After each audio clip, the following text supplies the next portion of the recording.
Ma'am continue करूं मैं? Continue continue, yes yes. Okay.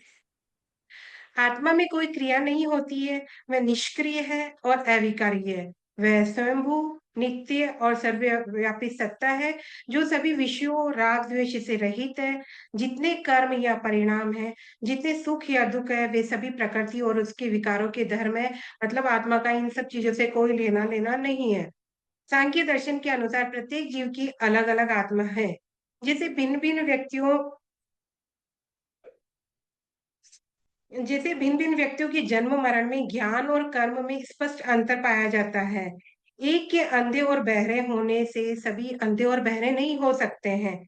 यदि जीवों में एक ही आत्मा का कॉन्सेप्ट होता, तो यदि एक के जन्म मरण से सबका जन्म मरण हो जाता, एक के अंधे बहरे होने से सभी अंधे बहरे हो जाते। परंतु ऐसा नहीं होता है। इससे पता चलता कि आत्मा एक नहीं है, अनेक है। यदि सभी यदि सभी जीवों में एक ही आत्मा रहती है, तो वे एक कोई क्रिया होने में सबकी वही क्रिया दिखाई देती है। परंतु ऐसा नहीं है। एक व्यक्ति सोया हुआ रहता है, दूसरा काम कर रहा है, एक रो रहा है, दूसरा हंस रहा है। तो ऐसे पता चलता है कि आत्मा अलग अलग है। स्त्री पुरुष जहाँ एक तरफ पशु पशु पक्षियों से ऊपर की श्रेणी में है, वहीं दूसरी तरफ देवताओं से नीचे की श्रेणी में है।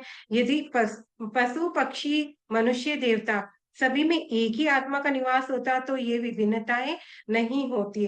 तो अब प्रश्न ये है कि प्रकृति और पुरुष एक दूसरे से भिन्न है और अपोजिट है, तो फिर इनमें पारस्परिक सहयोग कैसे संभव हुआ? कह सकते हैं कि इसके आंसर में हम ये कह सकते हैं कि जिस प्रकार एक अंधा और एक लंगड़ा, ये दोनों आपस में मिलकर एक दूसरे की सहायता से जंगल को पार कर सकते हैं, उसी प्रकार जड़ रूप प्रकृति और निष्क्रिय पुरुष, ये दोनों परस्पर मिलकर एक दूसरे की आवश्यकता से अपना कार्य संपादित कर सकते हैं। ये प्रकृति और पुरुष का डिटेल हो गया। अभी जैसे हम सांख्य दर्शन को पढ़ रहे हैं, तो हम जैन दर्शन से इससे कंपेयर कर देते हैं, तो एक तुलनात्मक अध्ययन ठीक रहेगा। तत्व मीमांसा के रूप में यदि हम देखेंगे, तो सांख्य दर्शन द्वैतवादी है और जैन दर्शन बहुवादी है। सांख्य दर्शन की जगत की दो मूल तत्व है, प्रकृति, पुरुष जो चेतन रूप में है और प्रकृति जो अचेतन रूप में है। इन दोनों के संयोग से सृष्टि की उत्पत्ति होती है और 25 तत्वों की गणना है। प्रकृति से लेकर पुरुष तक 25 तत्व आ जाते हैं और इसका जो सृष्टि परिणामवाद पर आधारित है, क्योंकि इसमें कारण में ही कार्य निहित है। जैन दर्शन जो बहुवादी है, ये 6 द्रव्यों को स्वीकार करता है, जिसमें जीव, अजीव, धर्म अधर्म, आकाश और भूतगल होते हैं। संसार का सृजन किसी जैन दर्शन के अनुसार संसार का सृजन किसी ईश्वर के द्वारा नहीं होता है, बल्कि इन 6 द्रव्यों के नित्य पारस्परिक परिवर्तन से होता रहता है। जैन दर्शन अनेकांतवाद और सापेक्षवाद पर आधारित है। जैन दर्शन में सांख्य और जैन दर्शन में चेतन और अचेतन का स्वरूप किस प्रकार है? सांख्य दर्शन में पुरुष चेतन, साक्षी और अनेक है, जबकि जैन दर्शन में ओनली जीव जो है वो चेतन है, अनादि और अनेक है। अचेतन स्वरूप सांख्य दर्शन में प्रकृति है, जो त्रिगुणात्मक सृष्टि का कारण है, और जैन दर्शन में अजीव तत्व जो जो है, पुद्गल, धर्म, अधर्म, ये 3 तत्वों को यहाँ पर डाला, अजीव तत्व जो अचेतन रूप है। सांख्य दर्शन में संयोग की प्रक्रिया कैसे होती है? पुरुष और प्रकृति का असंतुलन सृष्टि का कारण है। यहाँ पर असंतुलन सृष्टि का कारण बताया है। और जैन धर्म में जीव का कर्म से संयोग संसार का कारण बताया है। मतलब कर्म हो रहे हैं, इसलिए हम संसार के अंदर हैं। ईश्वर का सिद्धांत जैन दर्शन और सांख्य दर्शन में, सांख्य दर्शन ईश्वर को नहीं मानता है और जैन दर्शन कहता है कि कोई सर्वशक्तिमान सृष्टिकर्ता ईश्वर हमारे जैन धर्म मतलब जैन दर्शन में भी नहीं है। सिद्ध अरिहंत और सिद्ध होते हैं, ये आत्माएं हैं, पूजा के योग्य है, पर हम इनको सृष्टि का सृजनकर्ता नहीं मानते हैं। और इधर सांख्य दर्शन प्रकृति ही सृष्टि का कारण है, ईश्वर की आवश्यकता नहीं है, क्योंकि जगत स्वयं प्रकृति के विकारों से उत्पन्न हो रहा है। जैसा हमने बहुत अच्छे से पढ़ लिया प्रकृति और पुरुष के अंदर। दोनों ही नास्तिक नहीं है, दोनों दर्शन नास्तिक नहीं है, वो ईश्वर निरपेक्ष है। कारण है कि तत्व की व्याख्या में ईश्वर की आवश्यकता नहीं मानते हैं, क्योंकि विभिन्न तत्व दोनों दर्शन बता रहे हैं, तो इन तत्वों की जब हम व्याख्या कर रहे हैं तो उनमें ईश्वर की आवश्यकता नहीं बता रहे हैं। सृष्टि का सिद्धांत कह रहा है, सांख्य दर्शन के अनुसार सृष्टि का कारण है प्रकृति के 3 गुणों में असंतुलन सृष्टि का कारण है। वहीं जैन दर्शन कह रहा है कि जीव, कर्म और अजीव के पारस्परिक पारस्परिक संबंध के कारण सृष्टि की उत्पत्ति होती है। सृष्टि का स्वरूप है परिणामवाद, कारण में कार्य निहित है। और इधर जैन दर्शन के अनुसार पुद्गल द्रव्य का रूप, पुद्गल द्रव्य के कारण रूप परिणमन होता रहता है। सृष्टि का आरंभ सांख्य दर्शन के अनुसार अनादि अनादि प्रकृति ये स्वतः उत्पत्ति होती है, और जैन दर्शन के अनुसार संसार अनादि है, आरंभहीन है। फिफ्थ पॉइंट है, ज्ञान मीमांसा के अनुसार सांख्य दर्शन और जैन दर्शन में क्या सिमिलरिटी है। सिमिलरिटी नहीं कह सकते, इनमें डिफरेंस है ये। मानवीय प्रमाण, सांख्य दर्शन के अनुसार 3 प्रत्यक्ष, अनुमान और शब्द, ये 3 है। और जैन दर्शन के अनुसार 7 प्रत्यक्ष, अनुमान, उपमान, शब्द, संभावना, अनुपलब्धि, एति है ये, और ये है। ज्ञान का लक्ष्य विवेक द्वारा, सांख्य दर्शन कहता है कि विवेक द्वारा, ज्ञान द्वारा मुक्ति संभव है। और जैन दर्शन कहता है कि त्रिरत्न, सम्यक दर्शन, सम्यक ज्ञान और सम्यक चारित्र से मोक्ष की प्राप्ति हो सकती है। ज्ञान का स्वरूप यहाँ पर बुद्धि का विकार है और पुरुष का साक्षित्व है। यहाँ पर जैन दर्शन के अनुसार आत्मा का स्वाभाविक गुण है। छठा पॉइंट, आत्मा का स्वरूप। सांख्य दर्शन आत्मा का स्वरूप संख्या के हिसाब से बताता है कि अनेक पुरुष हैं, और जैन दर्शन कहता है कि अनेक जीव है। स्वभाव में आत्मा का चेतन है, साक्षी और अकर्ता है। जैन दर्शन के अनुसार चेतन, ज्ञाता, कर्ता और भोक्ता सभी है। बंधन अविवेक से, प्रकृति से जुड़ाव होता है, और कर्माश्रय से आत्मा का बंधन होता है। होती है विवेक से। यदि विवेक रखा जाएगा तो सांख्य दर्शन के अनुसार विवेक से प्रकृति से पृथक होना होता है। और जैन दर्शन के अनुसार कर्मशय से आत्मा का शुद्ध होना होता है। सांख्य दर्शन और जैन दर्शन में मोक्ष का सिद्धांत है। मोक्ष, जब पुरुष जान लेता है कि वह प्रकृति से भिन्न है, तो वो मुक्ति प्राप्त हो जाती है, और उसे केवल्य कहा गया।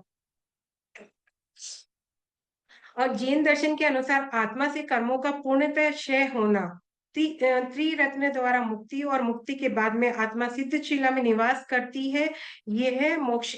मोक्ष है ज्ञान आधारित मोक्ष की प्राप्ति सांख्य के अनुसार ज्ञान आधारित विवेक से होती है, और जैन दर्शन के अनुसार आचार, संयम और कर्म निश्चय से होती है। दुख निवारण का सिद्धांत 8वां पॉइंट है कि जैन सांख्य दर्शन कहता है कि दुख अविवेक से उत्पन्न होता है, विवेक ज्ञान से समाप्त होता है, और सांख्य का उपाय इसमें ज्ञान मार्ग है। वहीं जैन दर्शन कहता है कि दुख कर्म बंधन से उत्पन्न होता है, कर्म क्षय से समाप्त होता है, और जैन का उपाय संयम मार्ग से है। यहाँ पर ये लास्ट पेज है। मुक्ति के बाद की स्थिति, सांख्य मुक्त आत्मा का स्थान प्रकृति से पृथक, निष्क्रिय और साक्षी मात्र मानता है। और जैन दर्शन सिद्ध शिला में स्थित अनंत ज्ञान, आनंद युक्त केवल ज्ञान, दर्शन, गुण, आनंद, शक्ति, ये 4 जो अनंत गुण है, इनको मुक्ति की स्थिति मानता है। और सांख्य में मुक्ति का स्वरूप केवल्य या केवल ज्ञान है। इस तरीके से हम कंपेयर करेंगे तो अभी तो इतनी सारी चीजें हमको डिफरेंस के रूप में दिखा था कि जैन दर्शन और सांख्य दर्शन क्या कह रहा है, फिर भी कुछ ना कुछ इनमें समानताएं हैं। दोनों ही दर्शन ईश्वर निरपेक्ष दर्शन है। दोनों आत्मा की अनादि अनंतता स्वीकार करते हैं। दोनों का लक्ष्य दुख निवारण और मोक्ष है। जैन दर्शन और सांख्य दर्शन दोनों ज्ञान को मुक्ति का साधन मानते हैं, और जैन दर्शन और दर्शन दोनों तर्क संगत और अनुभव आधारित दर्शन है।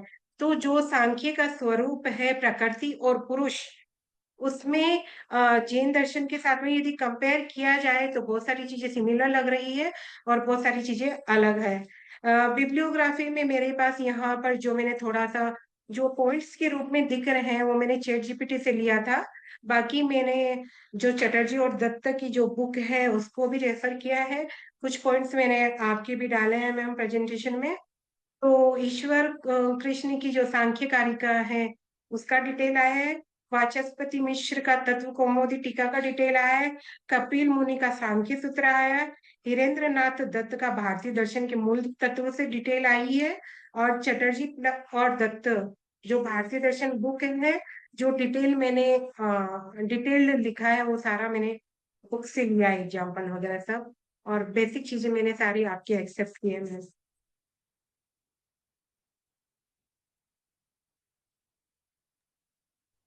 Congratulations, Meenakshi ji, for successful completion of your presentation.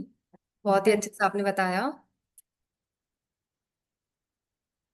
You ma'am. Ji.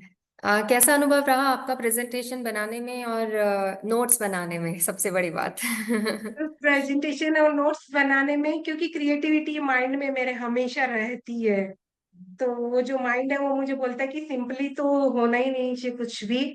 Presentation मतलब कुछ तो एक्स्ट्रा चीजें मुझे ऐड करनी ही चाहिए। तो लिया स्केच पेन और चालू हो गई मैं अपनी क्रिएटिविटी दिखाने के लिए। प्लस जो प्रकृति और पुरुष का जो मैं आपके पास में जो चीजें पढ़ रही थी वो तब तो दिमाग में बहुत अच्छे से थी और अभी भी है। बट जब बहुत सारे कॉन्सेप्ट मैंने चैट जीपीटी से लिए हैं तो उसमें इतनी क्लियरिटी है कि जो आप पढ़ा रहे थे वो सिमिलर उस वक्त लग रहा था कि हाँ, जो मैम पढ़ा रही है वो तब हमको बहुत अच्छे से समझ में आ रहा था। एक्चुअली रिवीजन नहीं हुआ था ना, तो यहाँ हम्म। पे उन्होंने पॉइंट वाइज चीजें दे दी थी। तो मेरे लिए अच्छा अनुभव रहा कि मतलब आपका वो रिकॉर्डिंग देखने का मुझे एक्चुअली समय नहीं मिल पाया था, क्योंकि कुछ चीजें मेरे पास ब्लर थी फोन से लेने की वजह से। तो चैट जीपीटी में मुझे कुछ क्लियर और कंसेप्ट अच्छे से समझ में आया। नहीं तो अच्छा। थोड़ा हार्ड लग रहा था, बहुत सारी बुक्स रेफर की थी मैंने, पर हम्म। मतलब कंक्लूजन पे मैं नहीं पहुंच पा रही थी कि क्या है और एक्चुअली क्या नहीं है। आपके भी सारे नोट्स पढ़ लिए, बट हम्म। कहीं ना कुछ आस्तिक नास्तिक वैदिक वेद को मानने वाले नहीं मानने वाले फर्स्ट पेज ही मेरा क्लियर नहीं हो रहा था। माइंड में यही चल रहा था कि क्या आस्तिक है क्या नास्तिक है, तो मैं शुरुआत कैसे करूं। हम्म। तो उस चीज को सबसे फर्स्ट मैंने क्लियर किया है फर्स्ट पेज पे, ताकि इजी हो जाए कि हमारा सांख्य दर्शन जिसका मैं प्रेजेंट कर रही हूँ वो ईश्वर को नहीं मानता है। प्रकृति और पुरुष ही ये दोनों मिलके एक विकास प्रक्रिया से हमारा मतलब सृष्टि का निर्माण होता है। इतना सा कंक्लूजन है इसका। अच्छा। और आपने जो इतना सारा लिखा, उसमें आपको कितना समय लगा?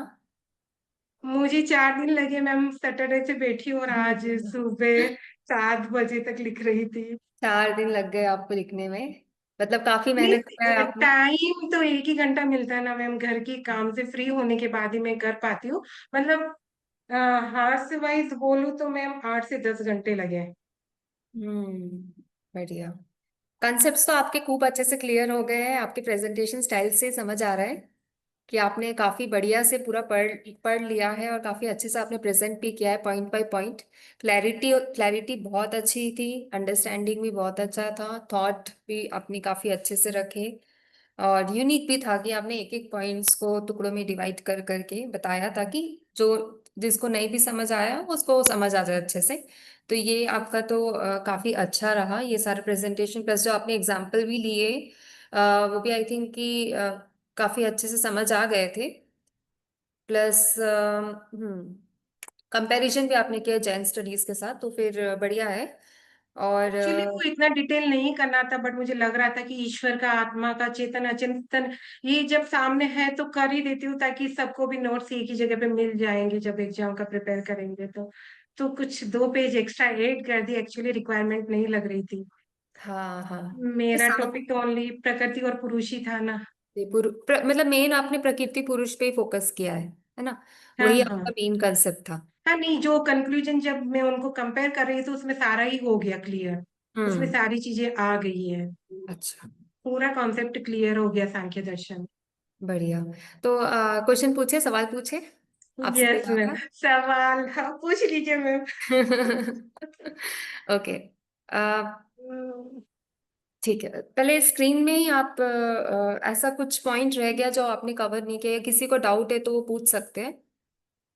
इन्होंने जो प्रेजेंटेशन बनाया है उसमें।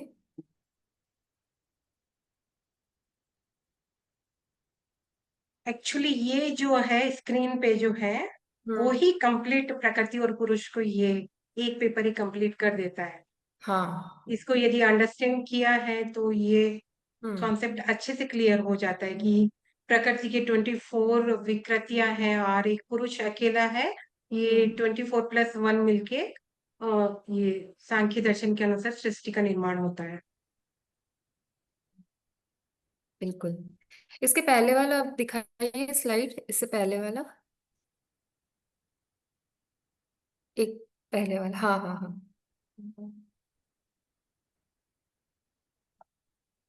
और आगे ठीक करूँ है। मैं? नहीं नहीं, ठीक है ठीक है।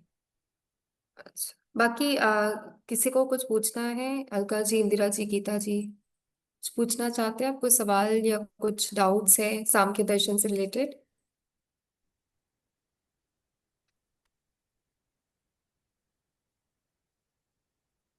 गीता जी ने अनम्यूट किया, कुछ बोलना चाहते हैं आप?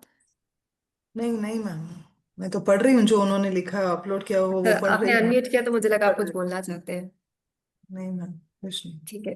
कोई कोई और कुछ सवाल पूछना चाहता है? इंदिरा जी, आप कुछ पूछना चाहते हैं, कुछ बोलना चाहते हैं? Alka ji? No ma'am, no ma'am, अच्छा, बहुत अच्छे ठीक। से समझ में आ गया मैम। बढ़िया बढ़िया। ठीक है। मीनाक्षी जी, क्या आप कर्म सिद्धांत के बारे में भी कुछ बताएंगे सांख्य दर्शन के? आपने इस पे कुछ पढ़ा है, जानते हैं? वैसे जैन दर्शन के अनुसार 8 प्रकार के कर्म है। ज्ञानावनी, दर्शनावनी, वेदनी, मोहिनी, आयुष्य, नाम, गोत्र, अंतराय। तो जो हम्म। सांख्य में विवेक को ज्यादा इंपॉर्टेंट माना है। जो हमारा फर्स्ट कर्म है ज्ञानावन्य कर्म। ज्ञानावरणी मतलब ज्ञान को आवरण आ जाता है। ये जैन दर्शन भी बोल ही रहा है हमको। और यहाँ पे प्रकृति और पुरुष में प्रकृति भी यही बता रही है कि यदि हमारे पास में अविवेक है तो हमारा मतलब वो नहीं हो सकता, मोक्ष की प्राप्ति नहीं हो सकती है। इसके लिए सबसे फर्स्ट यही होता है कि विवेक जागृत करना होगा। विवेक होगा तभी मोक्ष की प्राप्ति होगी। और यही जैन दर्शन में ज्ञानावरणी की जब तक हमको ज्ञान के ऊपर आवरण है तब तक हम चीजें क्लियर नहीं कर सकते हैं। तो मतलब अविवेक इधर सांख्य दर्शन में है और उधर जैन दर्शन में ज्ञानावरण कह सकते हैं। ज्ञान को आवरण कह सकते ये हैं। सिद्धांत आपने जो उनके कार्य कारण सिद्धांत है, जैसे सत्कार्यवाद को मानते हैं वो, अ, हम्म। उसके बारे में कुछ बता सकते हैं? सत्कार्यवाद क्या होता है? हाँ, ये 3 कॉन्सेप्ट थे मैम एक्चुअली। हम्म। वो पता तो है मेरे को। पर मुझे लगा कि ये प्रकृति और उससे थोड़ा अलग जा रहे थे। इसका एक्चुअली फर्स्ट पॉइंट था सांख्य सांख्य दर्शन का सत्कार्यवाद। तो मैं हम्म। थोड़ा सा बुक की उससे रेफर करके आपको मतलब बता सकती हूँ हम्म। कि ये सत्कार्यवाद और 3 पॉइंट है। ये सत्कार्यवाद, असत्कार्यवाद और विवर्तवाद। हम्म। आपने जैसा क्लास में बताए थे पॉइंट तो मुझे अच्छे से याद है। परिणामवाद आपके बताया एक था आप, अ, कि सत्कार्य, सांख्य दर्शन। असत्कार्य और विवर्तवाद, ये हाँ 3 हाँ पॉइंट हाँ, आपने इसके लिखाए बारे थे। में कुछ बताइए। परिणामवाद हम्म क्या होता है? प्रकृति परिणामवाद बोलते हैं सांख्य दर्शन को, क्यों बोलते हैं? हम्म। मतलब परिणाम जैसे हमने दूध का दही बनाया था तो वहां पर कारण भी है और कार्य भी है। क्लियर हो रहा हम्म। है कि दूध से एक परिणाम आया हमारे पास में, दही का एक प्रोसेस बनाया है करके। हम्म। ऐसा कुछ आपने एग्जाम्पल जब आप पढ़ा रहे हाँ थे हाँ, तब दिया एग्जाम्पल तो था। वैसे ही दिया था। एग्जाम्पल हाँ वैसे हाँ ही दिया हाँ। था ये बोलने के लिए और जैसे कि कपड़ा, कपड़ा बनने हाँ के लिए हाँ। आपने एक तंतु का, धागे का एग्जाम्पल दिया था। हम्म। परिणाम रूप में वहां आ रहा था वो। तो ऐसे 4-5 जो बेसिक एग्जाम्पल थे वो परिणामवाद को बता रहे थे। कार्य, जब कारण में, कार्य और कारण का संबंध, कार्य कारण में पहले से है या नहीं है, ये सवाल था। तो इस सवाल का जवाब देने के लिए काफी सारे सिद्धांत आए। उसमें से जो सिद्धांत है सत्कार्यवाद, जो कि बोलते हैं हाँ, कार्य जो है वो कारण में पहले से ही छिपा हुआ है। तो इसको बोलते हैं सत्कार्यवाद। हाँ, और जैसे मिट्टी में सत्कार्यवाद, घड़े का एग्जाम्पल दिया था हाँ आपने। हाँ हाँ। कि एक घड़ा है और मिट्टी ऑलरेडी है ही है, तो उसका हम्म परिणाम घड़ा जो बन रहा है, मतलब हम्म। कार्य कारण है वहां पर ऑलरेडी। ये अच्छा सत्कार्यवाद का कॉन्सेप्ट है करके। अच्छा, ठीक है ठीक है। और आपने यहाँ पे द्वैतवादी शब्द भी यूज किया है प्रकृति और पुरुष को समझाने के लिए, द्वैतवादी शब्द। क्या आप इसको डेकार्ट के द्वैतवादी से कंपेयर कर सकते हैं या कॉन्ट्रास्ट कर सकते हैं कि कितना फर्क है दोनों में? डेकार्ट्स का तो अभी पढ़े जस्ट, ये वेस्टर्न तो हम फिलोसफर, पढ़े थे। Mind and body.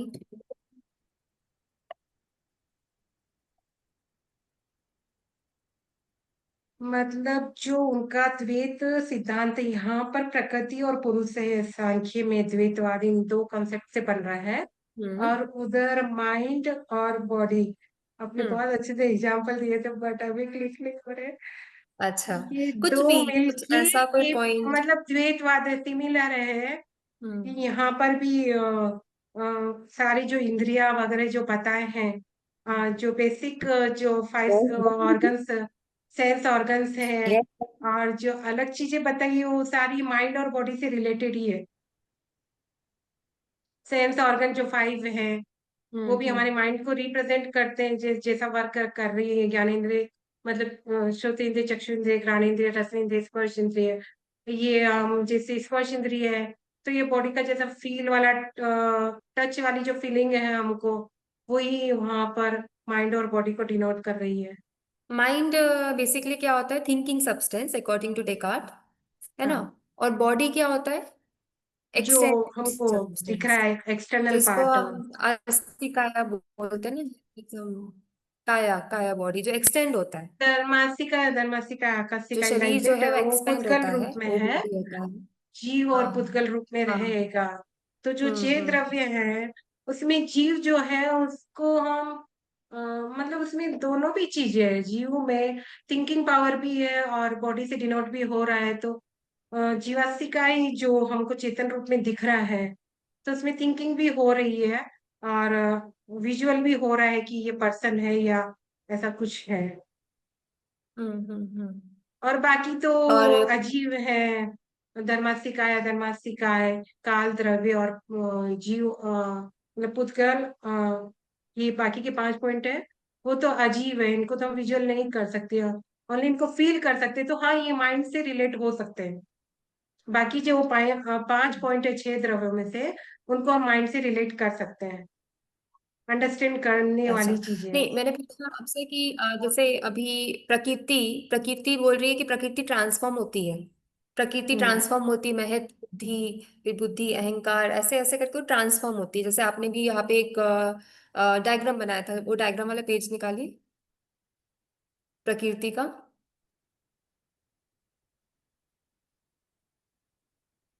हाँ ये तो यहाँ पे आपने बताया कि प्रकृति ट्रांसफॉर्म होती है महत में, फिर अहंकार में, फिर मन, फिर ज्ञानेंद्रिया, कर्मेंद्रिया।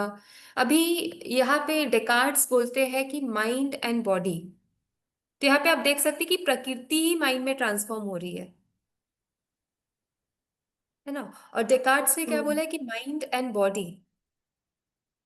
तो क्या हाँ, तो जो इसमें डेकार्ट्स ने जो मन के बारे में बताया है, माइंड के बारे में बताया है, वो सांख्य दर्शन के मन से अलग है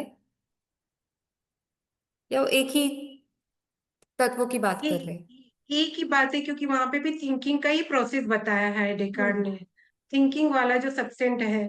तो बुद्धि ही जो एक पार्ट है जो हमारा थिंक करती है, कॉन्शियस हम्म माइंड, वो ही कह सकते हैं, ये चेतन तत्व बुद्धि हम्म। ही रही है ना, तो थिंक फिर कर उसके रही है। हिसाब और से तो यहाँ पे द्वैतवाद में तो उनका द्वैतवाद अलग हुआ ना, प्रकृति यहाँ तो इनका हाँ, जो कुछ कंसेप्ट गलत हो गया, ओनली पुरुष चेतन और प्रकृति अचेतन है करके, यहाँ थोड़ा हाँ चेंज हाँ हाँ दिख रहा है। हाँ बिल्कुल।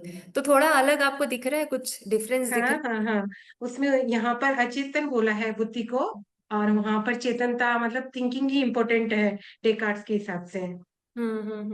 यानी कि जो पाश्चात्य दर्शन है उन्होंने जो माइंड को कंसिडर किया है, मन के बारे में बताया है, वो भारतीय दर्शन से काफी अलग है। हाँ, डिफरेंट है बहुत सारी चीजें, क्योंकि यहाँ पे बहुत विड्थ से सारी चीजें बताई है। और जो वेस्टर्न जो फिलोसोफ मतलब दार्शनिक है, उनकी जो चीजें हैं कुछ लिमिटेड पॉइंट्स पे ही रह गई है, आई थिंक, जो मैं अब तक पढ़ पाई हूँ। कुछ जो वेस्टर्न फिलोसोफर्स जो मैं अब तक आपसे सुन पाई हूँ, उनमें ये बता रहा है कि इंडियन फिलोसॉफी बहुत डिटेल्ड है। उनमें बहुत सारे कॉन्सेप्ट है, बहुत सारी चीजें हैं, एक कॉन्सेप्ट से दूसरे को रिलेट कर रहे हैं। भारतीय दर्शन इतने सारे हैं, तो कोई सिमिलरिटी बहुत कम कहीं पे नजर आ रही है। जैसे वेद हम्म के अनुसार 4 वेद है, वो हमको जैन दर्शन में नहीं दिख रहा है। बट जो हम्म वेस्टर्न फिलोसोफर्स है जिनका जो डिटेल है, वो इतना इंडियन के हिसाब से इतना डिटेल वाला नहीं है। बहुत स्वीट एंड शॉर्ट में चीजें कंक्लूजन पर आ रही है वहां पर। ओके। और एक बात, यहाँ पे जो थिंकर है, जो आपने अभी बताया, ईश्वरा कृष्णा, है ना, और अगर डेकार्ट्स, तो कहीं ना कहीं दोनों ही रैशनलिस्ट है। रैशनलिस्ट यानी कि बुद्धिवादी, बुद्धि हम्म को ज्यादा वो महत्व देते हैं, है ना। हम्म। तो बुद्धिवादी लोगों का आपका क्या विचार है इस पे, कि बुद्धिवादी जो होते हैं उनको कैसे होना चाहिए? क्या उनको पूरी तरीके से मटेरियलिस्टिक चीजों को रिजेक्ट करना चाहिए? बट यहाँ पे ईश्वर कृष्णा बुद्धिवादी होने के बाद भी इन्होंने जो मटेरियलिस्टिक कंसेप्ट है, प्रकृति कंसेप्ट है, उसको भी लिया है। तो बुद्धिवादियों में जैसे डेकार्ट्स है, वो भी मटेरियल माइंड एंड बॉडी बोलते हैं, बट वो लॉजिकल चीजों को ज्यादा एग्री करते हैं। यहाँ भी देख सकते हैं सांख्य न्याय, हाँ, लॉजिकल सब चीजों को तार्किक है, ज्यादा हाँ। एक्सेप्ट करते हैं, हम्म, है ना। क्या ये भी लगता है आपको बात बुद्धिवादियों के बारे में? है। हाँ मैम। बुद्धिवादियों के बारे में आपका क्या विचार है? हाँ, मतलब उन्होंने अपने तर्क के हिसाब से, जो वेस्टर्न फिलोसोफर्स है, उन्होंने सारा साइंस से रिलेटेड चीजें रखी है। रसायन, भौतिक शास्त्र और ऐसे करके साइंस से रिलेटेड चीजें वहां पर कंपेयर का टॉपिक रहा है। और जो इंडियन फिलोसॉफी है, उनके अंदर सारे जो सांसारिक चीजें हैं, दुख, दर्द, मोक्ष, इनसे ज्यादा डिटेल बताई है। कर्म, हम्म इनसे ज्यादा मतलब बताया कि सृष्टि के निर्माण में, जैसे वेद में बताया है कि 4 तरह के वेद है, यजुर्वेद, सामवेद, अथर्ववेद। इस तरीके से वेद का डिटेल बताया है। वेदांत में अलग तरीके से डिटेल है, सांख्य में अलग है, योग में अलग है, वैशेषिक में अलग है। मतलब सबका बौद्ध में अलग है, तो डिटेल्ड है। और तर्क भी उन्होंने सब जगह दिए हैं। लाइक हम्म वेस्टर्न फिलोसोफर्स, उनका भी तर्क है, बट वो साइंस से रिलेटेड ज्यादा बात कर रहे हैं। जो वेस्टर्न हम्म है वो साइंस से रिलेटेड, जैसे न्यूटन का सिद्धांत है या कुछ ऐसी चीजें, उनको ज्यादा मान रही है। ऐसा यहाँ पर इंडियन दर्शन में नहीं देखा गया ये सारी चीजें। तो तर्क प्रधान ज्यादा है वेस्टर्न फिलोसॉफी। हम्म। अच्छा। यहाँ पे भी है, हम्म बट इतनी नहीं है जितना तार्किक या जो माइंड अलग डिफरेंट कॉन्सेप्ट के साथ में उनको अ, आधुनिक चीजों के साथ में प्रेजेंट किया है, वो उधर ज्यादा, वेस्टर्न में ज्यादा है। ओके, ठीक है। और 2 दिन पहले हम स्पिनोजा के बारे में पढ़ रहे थे, आपने सुना है ना स्पिनोजा? नहीं, मैं उस वक्त मैं प्रोजेक्ट लिख रही थी, मेरा किसी प्रेजेंटेशन ने लिख यहाँ रही पे थी। सुना है स्पिनोजा का नाम? कुछ दिन पहले हम पढ़ रहे थे स्पिनोजा के बारे में। थोड़ा नाम सा नाम मैंने सुना, बट आप सवाल पूछोगे तो जवाब नहीं मिलेगा। नहीं, स्पिनोजा का हमने पढ़ा, नेचुरल्स, लाइक उन्होंने कंसेप्ट ये कॉसा सुई, यानी कि सेल्फ कॉज्ड ईश्वर, खुद से उत्पन्न हो रहा है ईश्वर, जिसको उन्होंने प्रकृति का ही एक नाम दिया, है ना। तो उनकी जो कंसेप्ट है प्रकृति के बारे में, नेचर के बारे में, ठीक है, उन्होंने नेचर बोला। तो यहाँ पे, वहां पे वर्ड हुआ नेचर, यहाँ पे वर्ड यूज हो रहा है प्रकृति। आज के कंटेम्प्रेरी सेंस में हम दोनों को एक ही मानते हैं, नेचर बोलो या प्रकृति बोलो, सेम है। बट जब इनके कंसेप्ट्स पढ़े हमने, नेचर के कंसेप्ट्स पढ़े स्पिनोजा के, नेचर जो कि कॉसा सुई है, सेल्फ कॉज्ड है, प्रकृति के कंसेप्ट्स पढ़े, वो भी सेल्फ कॉज्ड ही है। तो इसमें दोनों में क्या भिन्नता नजर आ रही है आपको? जो इंडियन कॉन्सेप्ट में जो प्रकृति बताया सांख्य दर्शन में, और जो वेस्टर्न कंसेप्ट में जो नेचर बताया है स्पिनोजा के कंसेप्ट में, इसमें कोई सिमिलैरिटी या डिफरेंस? यहाँ पे पुरुष को ही बताया कि वो अपने आप में सब कुछ है। नहीं, ऐसा बता के प्रकृति की उन्होंने बात छू कीजिए, दिया। प्रकृति। और प्रकृति ही हम्म सारा कार्य कर रही है। क्या कार्य कर रहे हैं प्रकृति?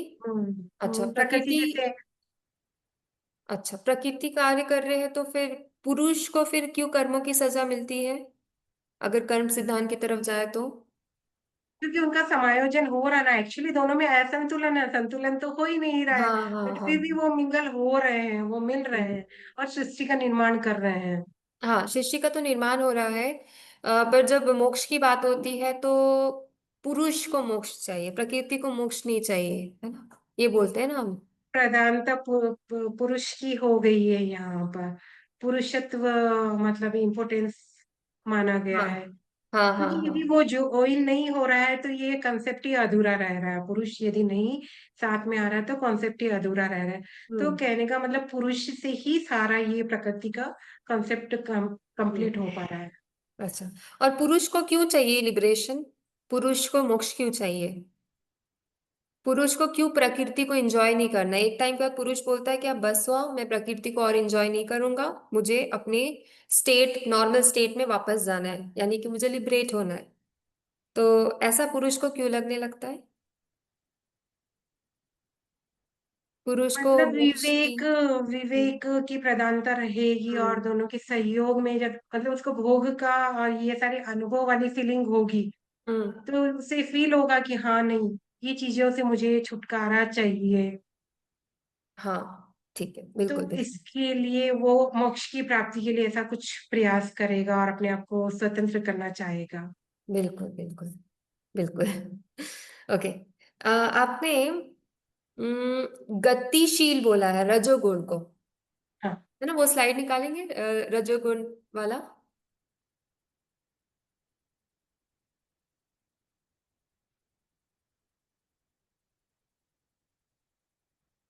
नीचे वाला रजोगुण। हम्म हाँ, गति के बारे में थोड़ा सा समझाएंगे, गति के बारे, गति क्या होता है? और उसके साथ साथ हमने अरस्तु का भी गति पढ़ा था। अरस्तु ने बोला कि गति है इसलिए दुनिया की सारी चीजें संतुलित है। तो थोड़ा सा कॉन्ट्रास्ट है, कुछ बता सकते हैं अरस्तु के गति के बारे में, और जो रजोगुण में जो गतिशील है उसके बारे में?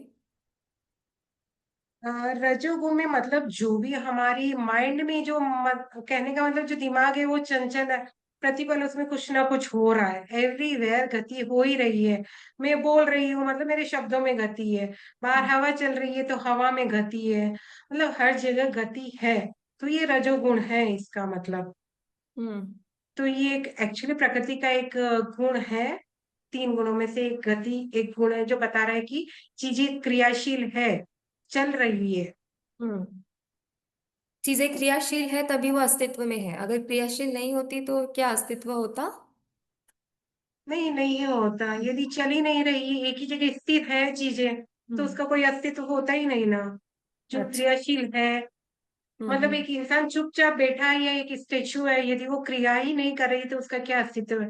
वो स्टेचू हम्म कहलाएगी। और वैसे एक ह्यूमन बीइंग है, वो बात कर रहा है, बोल रहा है, चल रहा है, फिर रहा है, तो उसका हम्म, अपना अस्तित्व है।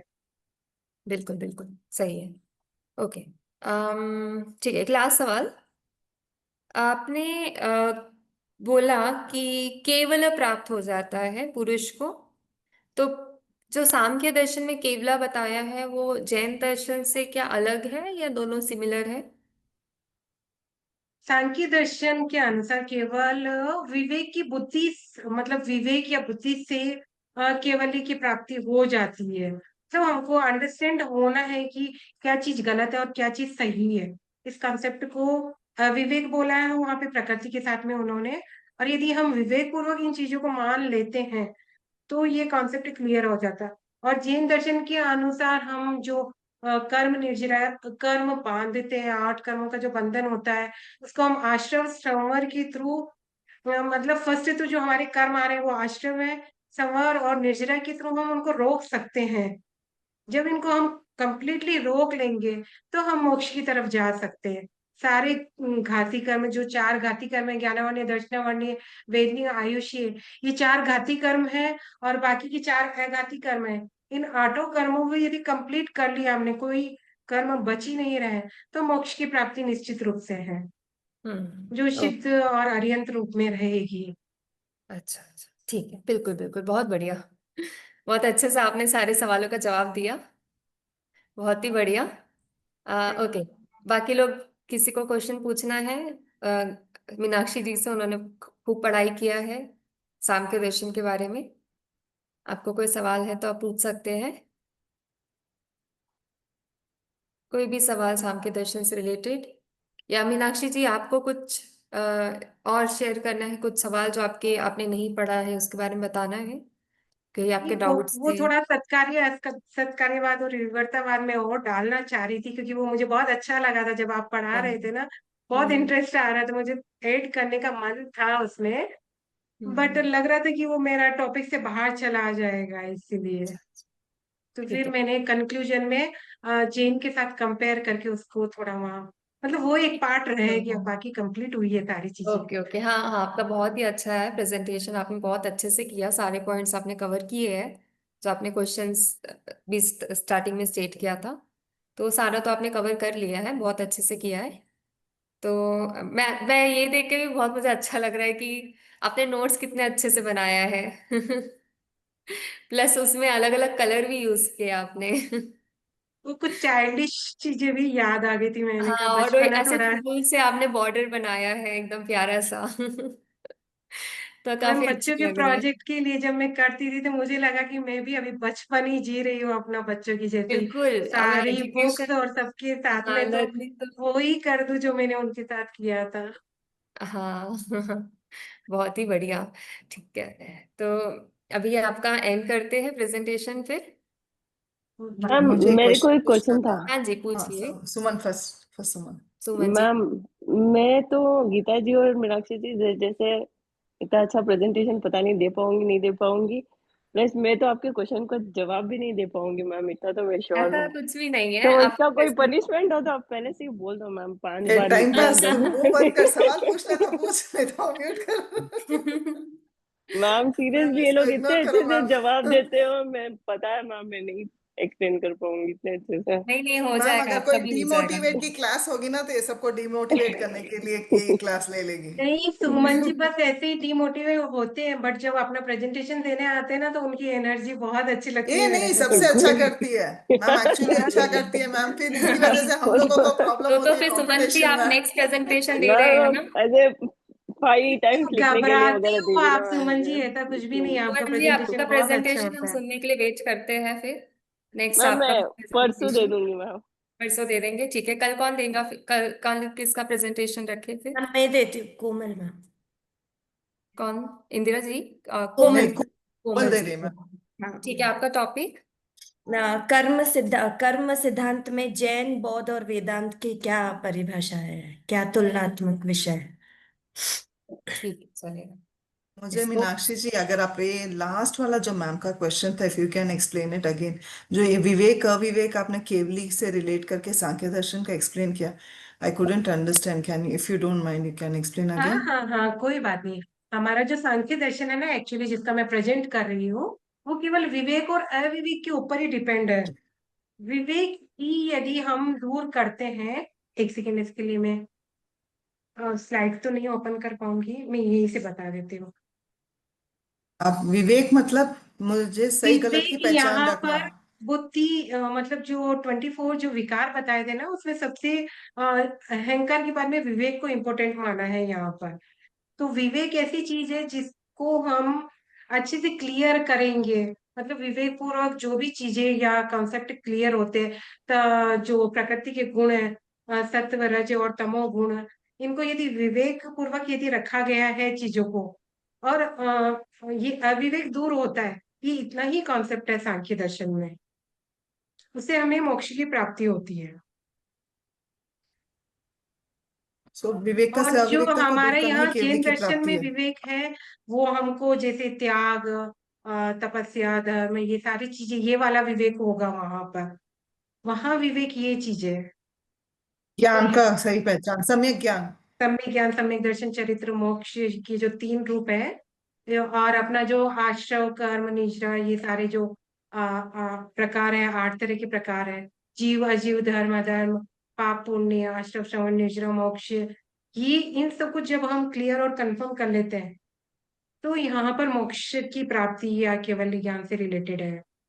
और यहाँ पर विवेक और अविवेक बहुत ही शॉर्ट रूप में बताया गया है, जो प्रकृति के साथ में कंपेयर किया हुआ है। प्रकृति के 24 गुणों को यदि आप अंडरस्टैंड करते हो, जैसे मन है, 5 इंद्रिय है, 5 ज्ञानेंद्रिय है, 5 तन्मात्रा है, 5 अलग है, मतलब फर्स्ट अहंकार है और मन है। एक बीच में आया है पूरा स्लाइड, मैंने इसके लिए पर्टिकुलर ये देखा मैंने। 24 के लिए बनाया है। तो वो जो विवेक पूर्वक उन चीजों को यदि कंसेप्ट क्लियर होता है, तो पुरुष मोक्ष की कामना करता है। ठीक है, thank you. Okay anyone else? Ma'am कल का टाइमिंग 1 o'clock ही रहेगा या जल्दी करना है? एक सेकेंड।